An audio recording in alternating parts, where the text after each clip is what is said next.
से भी ये काम कर सकते हैं। आपको करना सिंपल इतना है कि पति अथवा पत्नी दोनों में से किसी एक का भी, ठीक है, एसएसओ आईडी से आपको लॉगिन करना है। जो एसएसओ की वेबसाइट है sso.rajasthan.gov.in, इस वेबसाइट को आप गूगल में ओपन कर लें। इस तरीके का इंटरफेस आता है। इंटरफेस आने पर आपको अपना यहां पर आईडी डालना है, पासवर्ड डालना है, कैप्चा जो यहां नजर आए ये आपको यहां डाल लेना है और सिंपली आपको लॉगिन कर लेना है।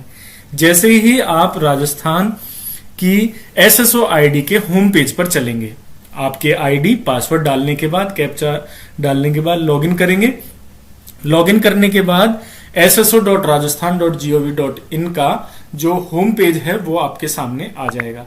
अब कुछ साथियों के मेरे पास जो मैसेजेस आए हैं वो ये आए हैं कि यहां पर उन्हें अपडेट प्रोफाइल का एक नोटिफिकेशन शो हो रहा है। तो जी हां, आप यहां पर अपने आधार नंबर, अपने जनाधार नंबर, अपने भामाशाह नंबर, अपने मोबाइल, अपने ईमेल एड्रेस, इन सभी को एड्रेस करके और उसे अपडेट कर दें। बस आपको सिंपली इतना करना है। इतना करने के बाद आप आगे बढ़ें। आगे बढ़ने पर यहां पर आपको आरजीएचएस स्कीम का लोगो नजर आ जाएगा। यदि यहां नजर नहीं आता है तो आप एक्टिव एप्स पर जाकर के इस लोगो को सर्च कर सकते हैं, इस आइकन को सर्च कर सकते हैं। तो अब आप आरजीएचएस के आइकन पर क्लिक करें। जैसे ही आइकन पर क्लिक करेंगे आपको सीधा आरजीएचएस एप्लीकेशन पर रिडायरेक्ट कर दिया जाएगा। यहां पर अब आपको करना क्या है, यहां पर आपको आवश्यकता पड़ेगी आपके जनाधार आईडी की। तो जिन लोगों का भामाशाह कार्ड बना हुआ है तो उन सभी का भामाशाह के डेटा को जनाधार में रिडायरेक्ट करते हुए सभी के जनाधार राजस्थान सरकार के द्वारा बना दिए गए हैं। आप भी अपने जनाधार नंबर यदि चेक करना चाहते हैं तो मैं आई कार्ड में इस वीडियो का लिंक दे दूंगा जिसमें मैंने जनाधार डाउनलोड करने का और जनाधार जनरेट करने का तरीका बताया हुआ है। यहां पर आप अपने जनाधार के लिए यस करें। यस करने के बाद आपको यहां पे अपने परिवार के जो पहचान संख्या है, नामांकन संख्या है, या यूं कहूं आपकी जो जनाधार आईडी है वो आपको यहां डाल लेनी है। डालने के बाद सीधे आप कंटिन्यू पर क्लिक कर दें। जिस जनाधार नंबर को आपने यहां पर डाला है तो उस जनाधार में जो फैमिली जुड़ी हुई है, जो फैमिली का डेटा सबमिट किया हुआ है वो आपको सीधा ही यहां पर नजर आ जाएगा। ठीक है, अब यहां पर आपको करना क्या है, यहां पर जो भी व्यक्ति गवर्नमेंट सर्वेंट है, ठीक है, उसका आपको यहां पर सिलेक्शन करना है। अब बताना चाहूंगा यदि पति अथवा पत्नी दोनों राजकीय सेवा में हैं तो आपको जिस एम्प्लॉय की आईडी से, जिसकी एसएसओ आईडी से इस आरजीएचएस स्कीम के ऐप को खोला है, लॉगिन किया है, उसी को ही यहां पर आप सिलेक्ट करें।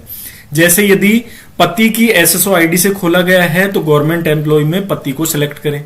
यदि पत्नी की एसएसओ आईडी से खोला है तो उसे एम्प्लॉय, गवर्नमेंट एम्प्लॉय के रूप में सिलेक्ट करें, क्योंकि यहां पर दोनों का सिलेक्शन नहीं हो पाएगा, एक ही व्यक्ति का सिलेक्शन हो पाएगा। तो ज्यादा बेहतर होगा जिसकी एसएसओ आईडी से ओपन किया है, चाहे वो पत्नी हो चाहे वो पति हो, तो उसी की एसएसओ आईडी को आधार मानते हुए आप उसी को गवर्नमेंट एम्प्लॉय के रूप में दर्शाएं। ठीक है, तो यहां जैसे मैंने मेरे नाम के आगे टिक कर दिया तो बताना चाहूंगा कि देखो सिंगल ही टिक होगा। यदि मैंने दूसरे को टिक करने की कोशिश की तो दो एक साथ टिक नहीं होंगे, इसलिए मैंने मेरे नाम के आगे टिक कर दिया। टिक करने के बाद आपको कंटिन्यू पर क्लिक करना है। ठीक है, अब यदि यहां पर आपको किसी मेंबर का नाम जोड़ना है, जैसे बेटे बेटी का नाम जोड़ना है, माता पिता का नाम जोड़ना है, तो उसका प्रोसीजर अलग है। उसके लिए आपको अपने जनाधार को अपडेट करवाना पड़ेगा। उसके लिए आप यहां पर क्लिक करके और ऐड भी कर सकते हैं और डिलीट भी कर सकते हैं, तो वो नेक्स्ट प्रोसीजर है। अभी हम बात कर रहे हैं केवल गवर्नमेंट सर्वेंट पति और पत्नी दोनों के केस में। ठीक है, तो यहां आपने सेलेक्ट किया, कंटिन्यू किया।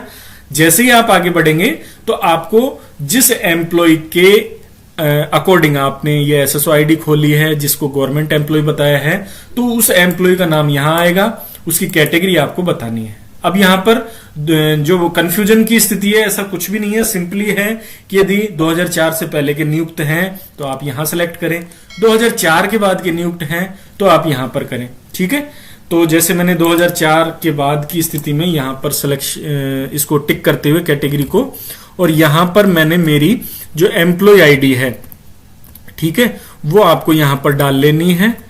एम्प्लॉय आईडी आपको अपनी यहां पर डालने के बाद उसको वेरीफाई कर लें। वेरीफाई पर क्लिक करते ही आपको नीचे आपकी यहां पर फैमिली की डिटेल अपडेट करनी है। ये देखिए, तो अब आपको गवर्नमेंट एम्प्लॉय की स्थिति में define family with respect to selected government employee, इस गवर्नमेंट एम्प्लॉय की स्थिति में अब आपको यहां पर इस ऑप्शन का ध्यान देना है, इस गवर्नमेंट एम्प्लॉय, यानी आपने जिसको आधार माना है उस एम्प्लॉय का नाम तो यहां सबसे ऊपर आएगा और ये सभी कॉलम NA यानी नॉट अवेलेबल किया हुआ है, फ्रीज किया हुआ है, ये डिपार्टमेंट की तरफ से किया हुआ है, इस पर ध्यान न दें, ये सभी के सेम आ रहा है।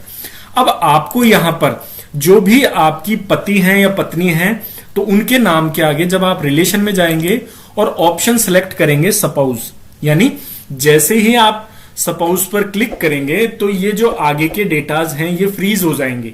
कैसे?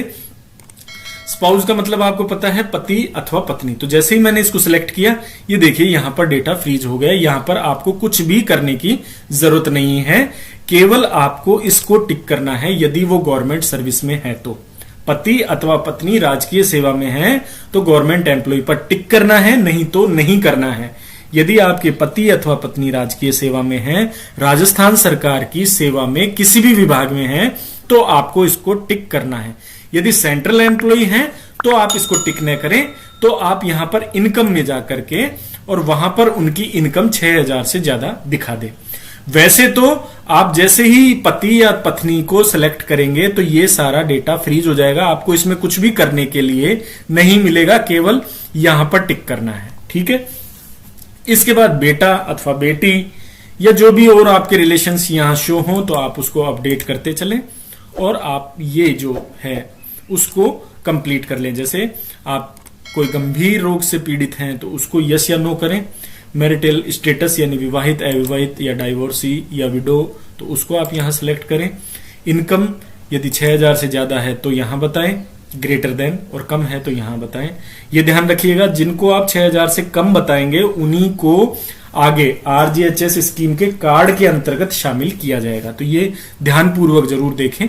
ठीक है, तो केवल यही मुख्य बात है कि यदि पति अथवा पत्नी राजकीय सेवा में है तो यहां पर जैसे ही आप रिलेशन टिक करेंगे, सिलेक्ट करेंगे तो उसके बाद ये जो कॉलम्स हैं ये तो फ्रीज हो जाएंगे और यहां पर आपको इस गवर्नमेंट एम्प्लॉय वाला जो बॉक्स है इसको टिक कर देना है। टिक करने के बाद आप कंटिन्यू पर आगे बढ़ें। आगे बढ़ने के बाद जिन जिन को आपने यहां सेलेक्ट किया है उनको नाम यहां नीचे शो हो जाएगा। टिक बॉक्स में आप उसको टिक कर दें और सबमिट पर क्लिक कर दें और आपका रजिस्ट्रेशन कंप्लीट हो जाएगा। ठीक है, तो ये थी जानकारी पति अथवा पत्नी के राजकीय सेवा में होने पर आप कैसे रजिस्ट्रेशन करेंगे। अच्छा, अब यदि पति की SSO आईडी से ये रजिस्ट्रेशन कर दिया गया है तो पत्नी की SSO की आईडी से रजिस्ट्रेशन नहीं होगा, क्योंकि एक जनाधार पर एक बार ही रजिस्ट्रेशन हो पाएगा। और ये जो RGHS की स्कीम है, राजस्थान गवर्नमेंट हेल्थ स्कीम है, ये एक परिवार के लिए है, न कि एक कर्मचारी के लिए। ठीक है, तो जैसे यदि पति ने पत्नी के जनाधार कार्ड से रजिस्ट्रेशन कर दिया और पत्नी को गवर्नमेंट एम्प्लॉय के रूप में सिलेक्ट कर दिया तो अब पत्नी को अलग से रजिस्ट्रेशन करने की जरूरत नहीं है।